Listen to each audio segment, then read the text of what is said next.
Selamat pagi, Oma Opa, Bapak Ibu, Saudara-saudari yang terkasih dalam Kristus.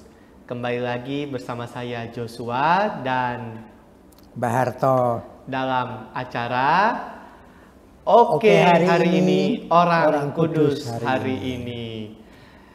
Selamat pagi Mbak Harto. Selamat pagi Mas Joshua. Bagaimana kabarnya Mbak hari ini? Baik, saya sehat-sehat hari ini. Bagaimana dengan Mas Joshua? Oh, puji Tuhan, saya sehat juga. Baik, luar biasa. Kabar Mbak Harto baik, kabar saya juga baik. Syukur, Tuhan memberkati kita. Amin. Saya yakin Oma Opa juga Bapak Ibu, saudara-saudara yang terkasih juga dalam keadaan sehat. Baik, Mbak. Hari ini tanggal 16 September. Kita akan mendengarkan kisah tentang siapa, Mbak? Hari ini kita membicarakan tentang para paus. Wih, para paus. Wah, ini menarik ini. Siapa, Mbak? Ya. Yang pertama Paus Fabianus. Baik. Yang kedua Paus Cornelius. Oh, wow, oke. Yang ketiga nanti sekarang mau tanya dulu. Oh, iya, silakan, Mbak. Paus yang pertama siapa? Yang pertama jelas Petrus. Santo Petrus. Betul. Ya, Santo Petrus. Petrus. Kemudian Paus yang terakhir. Yang sekarang ini Paus Fransiskus. Itu Paus yang keberapa ini? Waduh, yang keberapa ya? Sebentar. Kalau tidak salah 266, betul ya Mbak betul. ya? 266. Ya. Nah, kita membicarakan sekarang Paus Fabianus ya. Paus Fabianus itu adalah Paus yang ke-21. 21, baik. Tahun 20 dulu. Tahun Oke. 20. 21-nya nanti Cornelius. Oke, baik. 20 ini dia hidup pada tahun 250. 250. Jauh sekali. 250 waktu itu apakah negara Roma atau Vatikan sudah menjadi Katolik belum? Sepertinya belum ya Mbah ya? Belum. Ya. Ya. Kapan negara Vatikan itu menjadi negara Katolik? Waduh, kapan ya? Tahun 300 sekian mungkin ya Mbah ya? Ya, 306. Oh, ya. Oke, 306, baik. 306. Masih ingat mungkin kaisarnya siapa?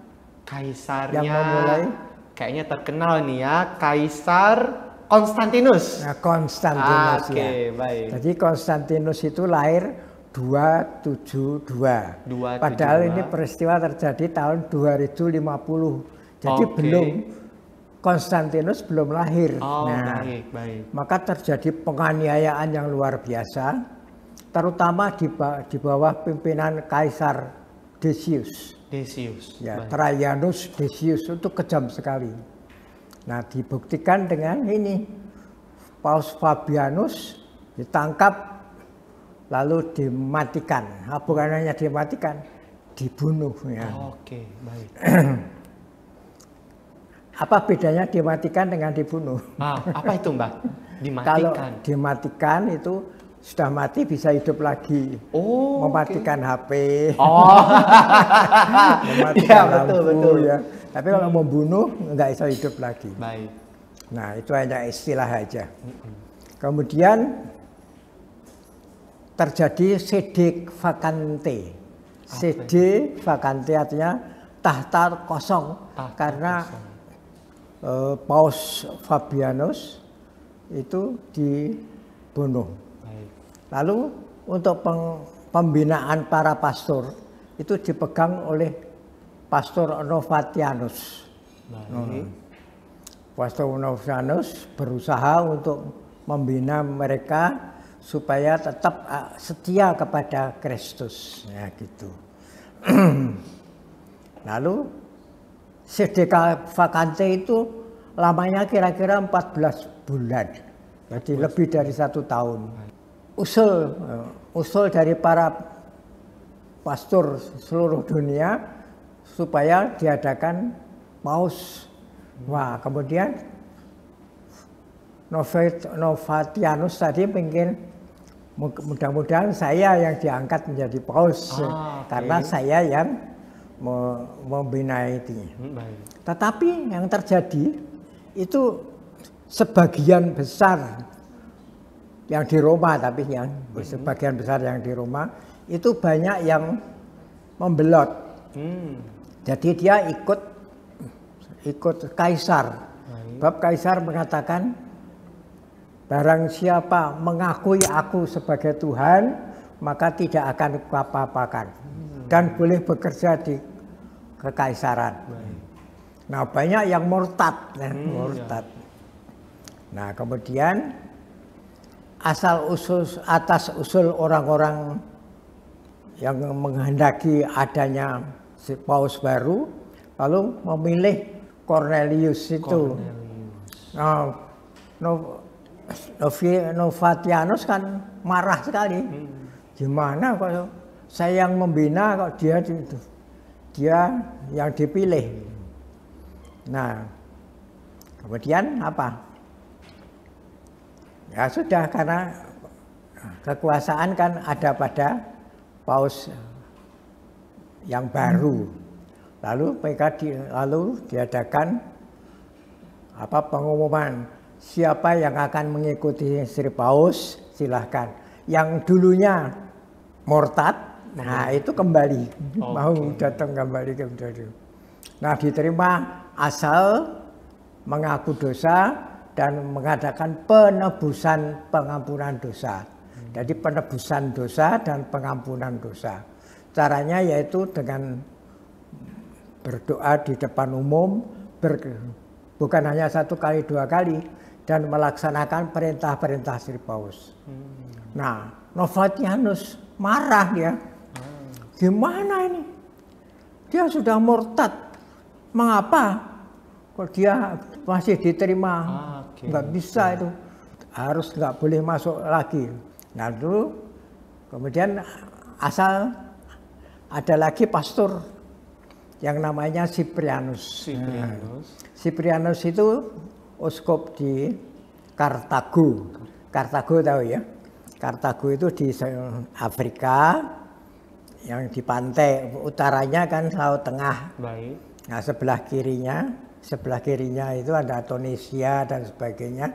Sebelah kanannya itu ada ini padang pasir Sahara itu. Nah, kemudian dia mengusulkan biar aja, sebab Tuhan Yesus berkata atau bersabda, semua dosa itu dapat diampuni kecuali satu, yaitu menghina Roh Kudus. Padahal mereka kan tidak menghina Roh Kudus, mereka itu hanya ikut kaisar karena kaisar mengancam mereka yang ikut akan dibunuh. Novatianus marah, kalau begitu saya akan mendirikan mendirikan gereja sendiri. Jadi terjadi perpecahan. Jadi di kepausan itu perpecahan antara Novatianus dengan Cornelius. Nah, usul, akhirnya Novatianus ekskomunikasi. Dikucilkan aja dia daripada bikin perkara. Nah, begitu. Begitu perkara terus. Nah, Kaisar Decius tadi kebetulan meninggalkan Roma untuk mengunjungi suatu daerah. Nah, kesempatan itu dipakai untuk pembinaan para pastor itu. Nah, kemudian bahkan sampai diganti oleh Galenus. Pastor Galenus itu juga termasuk orang yang paling membenci Katolik. Udah, Cornelius tangkap terus buang ke Civitas Soyer. Jadi Civitas, kalau Agustinus itu punya surga ya, menyebut surga itu Civitas Dei, kota Tuhan. Kalau ini kota tidak, ini kota penderitaan. letaknya di pantai. Terus disiksa di sana, bukan nggak dikasih makan, nggak dikasih macam-macam, akhirnya mati. Nah, mati sebagai apa? Sebagai martir kan, karena betul. Diperlakukan sebagai tidak hidup sebagai manusia biasa. Nah, sekarang mana nih Cyprianus sekarang? Ya, Cyprianus. Nah, sekarang kita kembali dulu sejarahnya Cyprianus ya. Cyprianus itu ditabiskan sesudah umur ya sudah 40-an tahun gitu. Kemudian sebelum dia ditabiskan, bukan ditabiskan, sebelum lagi yaitu dibaptis. Iya. Sebelum dibaptis dia menyatakan, saya nanti kalau dibaptis saya akan hidup selibat.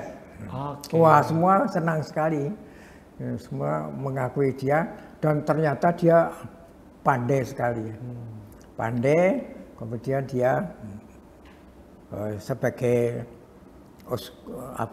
imam, kemudian dari imam lalu karena pandainya itu diangkat menjadi uskup. Lalu dia menyusun tesisnya tentang persatuan gereja. Jadi tulisan dia itu sampai sekarang masih berlaku di gereja Katolik kita. Salah satu yang penting sekali adalah ini. Setiap orang Katolik itu harus menyatu dengan gereja. Jadi misalnya saja ada orang baptis, kemudian dia Katolik, tapi nggak pernah mau ke gereja. Terus dia berbuat baik dan sebagainya, tapi nggak pernah ke gereja. Itu nggak kanggu. Oke, baik. Ya baik. Itu bukan pekerjaan Yesus. Jadi lebih baik kita melakukan yang sederhana, tapi bersatu dengan Tuhan Yesus di dalam gereja. Jadi kalau orang Katolik yang benar itu harus bersama Tuhan Yesus dan gerejanya, karena gereja kan pengantin ya toh, pengantin betul. Kristus ya tuh. Nah ini penting sekali supaya jangan sampai ada orang-orang yang merasa, loh saya sudah dibaptis, saya mesti selamat. Nanti dulu, ini harus bersatu dalam gereja. Maka kalau ada orang tidak pernah pergi ke gereja, itu merasa berbuat baik kepada tetangga dan berbuat baik itu, oh itu keliru itu, salah itu. Dia sebagai uskup Kartago dikejar-kejar. Kartago itu provinsinya Roma. Lalu kejar-kejar akhirnya ya tertangkap. Bagaimanapun juga orang kalah kuasa ya. Tertangkap 5 tahun kemudian setelah Cornelius wafat, kemudian 5 tahun kemudian dia dipenggal lehernya. Aduh, kejam sekali. Tapi yang memegang itu bukan Gaius, tetapi Valerianus. Jadi Valerianus itu yang membuat dia mati sebagai martir juga. Ya. Nah, nanti tadi paus kita ini seperti itu hidupnya. Jadi itu menjadi paus itu pada waktu itu sama dengan bunuh diri. Jadi karena itu harus banyak yang tidak mau menjadi paus itu. Berbeda kalau sekarang ya. Wah, sekarang senang sekali bisa dipilih, itu luar biasa itu. Nah, itu kemudian sampai di situ saja. Baik. Baik, luar biasa sekali kita sudah mendengarkan kisah tentang 2 martir begitu ya. Cornelius dan Cyprianus. Kemudian dia dinyatakan sebagai Orang Kudus kan? Betul. Dia dinyatakan sebagai Orang Kudus oleh Gregorius ke-13, kemudian baru aja oleh Paus Yohanes Paulus II ya. Belum Jadi lama. orang-orang kudus bersama santo semua dijadikan satu pada tanggal 16 September. Oke, Gitu. baik, luar biasa. Jadi memang sejarahnya panjang ya, bagaimana akhirnya bisa Santo Cornelius dan Cyprianus ini akhirnya dihormati, ditetapkan sebagai santo Iya. oleh gereja. Baik, terima kasih banyak Mbah Harto Nah, sudah terima kasih kembali. membagikan kisah yang luar biasa tentang dua sosok ini, Santo Cyprianus dan Santo Cornelius. Dan sebelum kita menutup acara kita, marilah kita bersama-sama berdoa. Dalam nama Bapa dan Putra dan Roh Kudus. Amin. Santo Cornelius dan Cyprianus, doakanlah kami. Kemuliaan kepada Bapa dan Putra dan Roh Kudus, seperti pada permulaan, sekarang, selalu, dan sepanjang segala abad. Amin. Dalam nama Bapa, Putra, dan Roh Kudus. Amin. Terima kasih Oma Opa, Bapak Ibu, saudara-saudara yang terkasih atas kebersamaan kita pada hari ini. Sampai jumpa di acara Oke hari ini, Orang Kudus hari ini berikutnya.